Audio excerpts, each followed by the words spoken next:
Shalom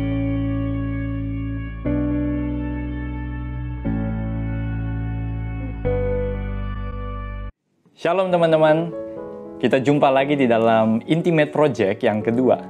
Dan hari ini kita akan membahas bersama-sama tentang the new normal, normal yang baru atau rutinitas dan kebiasaan yang baru yang saat ini sedang kita hidupi. Nah teman-teman, pada bulan lalu ketika Gubernur DKI Jakarta mengumumkan bahwa sekolah akan libur selama waktu itu 2 minggu dan kita akan mulai belajar dari rumah, ada berbagai reaksi yang muncul di dalam diri kita dan juga teman-teman kita mungkin sebagai anak-anak sekolah pada saat itu. Dan aku yakin pasti reaksi yang paling dominan yang pasti muncul di dalam diri kita adalah rasa sukacita, rasa senang karena kita yang biasanya sekolah kita mungkin sudah suntuk dengan sekolah, kita senang karena kita bisa libur. Dan akhirnya kita pun mulai menikmati awal-awal karena kita bisa mungkin bangun lebih siang ataupun beradaptasi dengan cara yang baru dan kita excited untuk belajar dari rumah. Tapi seiring waktunya berjalan, hal yang kita serasa liburan itu lama-kelamaan berubah menjadi sesuatu yang kurang menyenangkan buat kita. Nah teman-teman, akhirnya kita berasa kita gabut, kita super bosen. Apalagi kalau kita udah selesai PAT bagi teman-teman yang SMP, SMA, dan bagi teman-teman yang kelas 12 yang sudah selesai ujian, akhirnya kita merasa kita sangat-sangat bosan, kita sangat-sangat gabut, super bosan, dan kita bingung sekarang mau ngapain karena sudah selesai sekolahnya. Dan kalau kata orang-orang, kita sekarang sudah masuk ke dalam sebuah normal yang baru, the new normal. Dan itulah yang kita hidupi sekarang, cara yang berbeda, cara sekolah yang berbeda, beribadah yang berbeda. Dan itu adalah the new normal, normal yang baru yang pada awalnya mungkin kita belum terbiasa, masih adaptasi. Dan sekarang rasanya teman-teman, kalau sudah tidak ada sekolah, ibadah dari rumah, bisa pilih ibadah yang manapun, di tempat manapun, sebagian besar waktu kita bingung mau ngapain. Kita bangun, makan, tidur lagi. Sebagian besar mungkin kita habiskan dengan scrolling Instagram atau main game terus dengan teman. Tapi akhirnya kita tetap merasa bahwa hari kita buang secara percuma. Dan kita rasa tetap ada yang salah dengan kehidupan kita sekarang. Ada yang salah dengan rutinitas kita sekarang sehingga kita merasa menyesal dan hampa. Dan teman-teman, kita hari ini akan merenungkan bersama-sama, inikah normal yang sesungguhnya yang kita maksud the new normal? Dan inikah kehidupan normal kita yang seharusnya? Apakah ini kehidupan normal kita yang seharusnya? Toh kita pas sebelum rutinitas kita berubah sama keadaannya. Kita sekolah sibuk, kita mengeluh, nggak ada waktu saat teduh kering, nggak bisa pelayanan karena sibuk. Sekarang giliran ada waktu, kita merasa kita gabut, saat teduh pun nggak jalan, kerohanian kita pun kering, dan kita merasa sangat-sangat bosan menjalani kehidupan kita. Karena itu teman-teman, apa yang sebetulnya salah di dalam kehidupan kita? Dan hari ini dan minggu-minggu yang akan datang, kita akan merenungkan bersama-sama langkah kehidupan kita di the new normal ini. Kita akan merenungkan bersama-sama tentang habit, kebiasaan, rutinitas kita. Dan kita akan lihat bahwa rutinitas kita sesungguhnya adalah sesuatu yang sangat-sangat spiritual. Sehingga kita akan melangkah dari minggu ini ke minggu-minggu yang akan datang dengan sebuah kesadaran bahwa rutinitas kita adalah sesuatu yang sangat-sangat rohani. Nah, ketika kita berbicara soal kehidupan Kristen yang normal, maka yang pertama kita harus mulai dengan sebuah kesadaran bahwa ketika kita melakukan segala rutinitas, kita selalu melakukannya di dalam dan bersama dengan Tuhan. Di dalam perjanjian lama, Tuhan ingin ketika Tuhan menyelamatkan Israel, memanggil Israel dari perbudakan, menjadikan mereka umat Allah dan Allah menjadi Allah dari umat Israel, Allah menaruh sebuah janji dan sebuah kerinduan bahwa Allah ingin hadir di tengah-tengah kehidupan bangsa Israel dan Tuhan menjadi pusat dari hidup mereka. Dan benar ketika bangsa Israel ada di padang gurun, ketika mereka harus berkemah di satu tempat, mereka berkemah, mereka mengelilingi kemah suci. Allah di dalam kemah suci, tanda kehadiran Tuhan itu ada di pusat, di tengah-tengah perkemahan orang Israel, tempat mereka menjalankan kehidupan sehari-harinya. Sehingga apapun yang mereka lakukan, ketika mereka menengok ke tengah-tengah dari pusat perkemahan itu, mereka selalu ingat, ketika mereka makan, ketika mereka melakukan segala sesuatu yang lain, mereka ingat bahwa mereka melakukannya di tengah-tengah, bahkan di hadapan kehadiran Tuhan yang ada di tengah-tengah kehidupan bangsa Israel. Dan bahkan ketika bangsa Israel pun memberontak sama Tuhan, mereka nggak mau lagi dekat sama Tuhan, mereka mencari Allah lain, Tuhan bahkan tidak pernah berhenti menyatakan bahwa Dia ingin selalu bersama-sama bangsa Israel dalam kehidupan mereka. Bahkan Tuhan masih bisa berkata ketika bangsa Israel itu menolak Tuhan, Tuhan masih bisa berkata, "Aku sendiri akan membimbing engkau dan memberikan ketentraman kepadamu, memberikan rest, memberikan kedamaian, sukacita." Karena Tuhan ingin hadir di tengah-tengah kehidupan kita, walaupun kita berdosa. Dan sama halnya di Perjanjian Baru, Allah sendiri yang sama, yang rindu hidup bersama-sama dengan manusia itu turun di tengah kehidupan normal manusia di dalam diri seorang Yesus Kristus.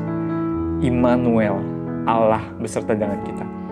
Dan kita tahu Yesus pun menjalani kehidupan yang biasa, kehidupan yang normal sehari-hari sebagai anak tukang kayu, sebagai manusia. Dia menjalani kehidupan sehari-hari bersama-sama dengan manusia. Karena ada satu kerinduan yang Yesus inginkan. Ketika kita berdosa sekalipun, Dia ingin hadir tengah-tengah kehidupan kita.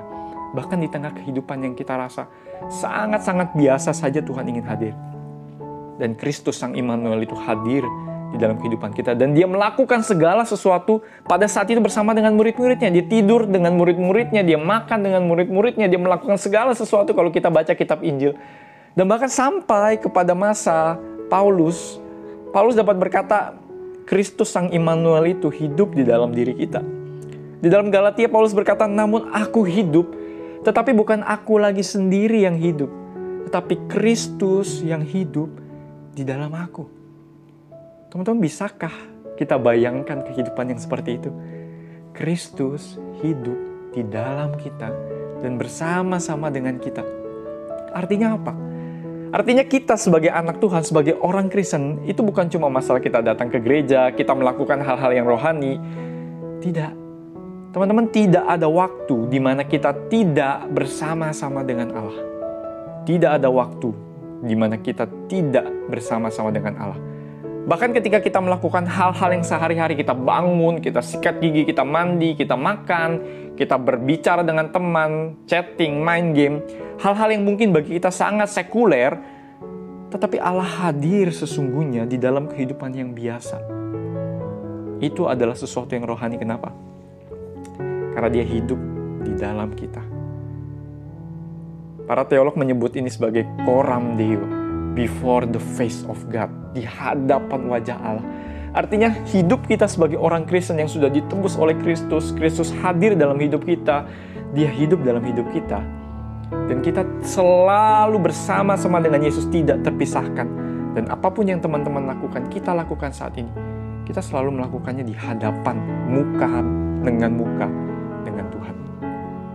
Teman-teman, kenapa kebiasaan itu penting? Kenapa kita bangun pagi, kita sikat gigi, mandi, ya kalau mandi dan sikat gigi, dan lain sebagainya. Kenapa itu penting dalam hidup kita? Teman-teman, itu ibarat ketika kita naik mobil, atau kita belajar mobil, belajar mengendari motor atau mobil. Pertama-tama kita belajar, mungkin kita akan merasa, kita berpikir dulu, oh yang mana yang gas, yang mana yang rem, saya sekarang harus gas, atau sekarang saya harus injek rem, dan lain sebagainya. Kita akan berpikir pada awalnya ketika kita belajar mengendarai itu.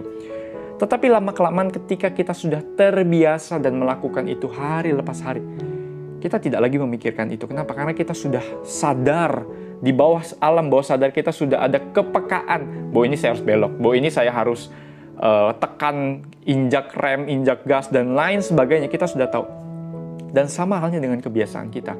Ketika kita bangun kebiasaan kita, melakukan hal-hal sehari-hari, kita sadar ada Tuhan. Kita sadar kita bangun pagi, kita makan, kita main game sekalipun, kita melakukannya bersama dengan Tuhan di dalam kita, dan melakukannya untuk Tuhan. Akhirnya kita akan membangun kepekaan hidup yang bermakna bersama-sama dengan Tuhan. Teman-teman, bukankah itu sesuatu yang indah? Ketika kita tahu kita bangun tidur, melakukan segala sesuatu dari bangun tidur sampai tidur lagi, bahkan tidur itu sendiri, kita selalu melakukannya bersama-sama dengan Tuhan dan untuk Tuhan. Itulah sebabnya kalau kita baca Paulus itu sampai berkata, jika engkau makan, atau jika engkau minum, atau jika engkau melakukan segala sesuatu yang lain, lakukanlah semuanya itu untuk kemuliaan Allah. Teman bisa bayangkan, kita bukan hanya dipanggil untuk melayani di gereja, datang ke gereja berdoa, tapi kita dipanggil seluruh hidup kita Tuhan menjadi pusat, dan kita melakukan segala sesuatu, makan atau minum sehari-hari, yang kita rasa bosan, yang berulang-ulang, kita melakukannya dengan excited, dengan penuh arti. Kenapa? Karena kita melakukannya bersama dengan Tuhan dan untuk Tuhan. Itu berarti kita harus melihat hidup kita, rutinitas sekarang dengan cara yang berbeda. Karena Tuhan hadir di dalam kehidupan kita saat ini. Tuhan hadir dalam kehidupan kita yang sepele dan sehari-hari. Dan kita bisa hidup bersama dengan Dia dan buat Dia. Teman, karena itu mari di waktu-waktu ini, dalam masa-masa kita mungkin merasa sangat-sangat hampa, bingung mau ngapain, mari kita renungkan kebiasaan kita dan rutinitas kita sebagai sebuah rutinitas yang kita jalankan sebagai sesuatu yang sangat-sangat rohani. Kenapa? Karena Tuhan rindu hadir dalam hidup kita. Dia sudah menebus kita dan kita kepunyaan Dia, sehingga tidak ada detik, sedetik pun kita tidak bersama-sama dengan Dia. Mari kita merenungkan bersama-sama karena itu. Saya mengajak teman-teman coba buat daftar keseharian kita selama hari kemarin. Atau hari ini bisa juga. Full 24 jam, berikan sebuah list. Sampai jam segini saya melakukan apa, jam sekian saya melakukan kegiatan apa, saya main, saya makan. Teman-teman coba list berbagai macam kegiatan kita selama satu hari. Atau bahkan kalau teman-teman bisa selama seminggu. Dan jika kita sudah bikin dan kita lihat hari kita selama seharian itu apa saja yang sudah kita kerjakan, coba lihat dan tandai di waktu-waktu mana saja di dalam keseharian itu kita melakukan apapun, kita bisa lebih dekat dengan Tuhan dan memuliakan Tuhan. Di mana di dalam waktu-waktu selama 24 jam itu kita merasakan kita dekat dengan Tuhan dan kita merasa saya bisa melakukan ini untuk Tuhan. Dan lihat kembali hidup kita. Dan yang terakhir, mari kita bertanya kepada diri kita sendiri, jika hidup normal kita, the new normal yang seharusnya, kehidupan Kristen yang normal, adalah kehidupan yang sesungguhnya bukan hampa, tetapi bersama-sama dengan Tuhan bahkan dalam hal-hal kecil. Dan kita lakukan semuanya untuk kemuliaan Tuhan. Maka mari kita renungkan yang terakhir, apa yang seharusnya berubah dari keseharian kita. Kalau kita tahu bahwa hidup kita seharusnya kita jalani bersama-sama dengan Tuhan, sesuatu yang rohani, hari lepas hari, setiap waktu hidup kita bersama dengan Tuhan. Kalau kita tahu itu dan kita melakukan segala sesuatu untuk kemuliaan Tuhan, maka mari kita coba lihat, apa yang seharusnya berubah dari keseharian kita sekarang. Apakah ada hal-hal yang menjauhkan kita dari Tuhan?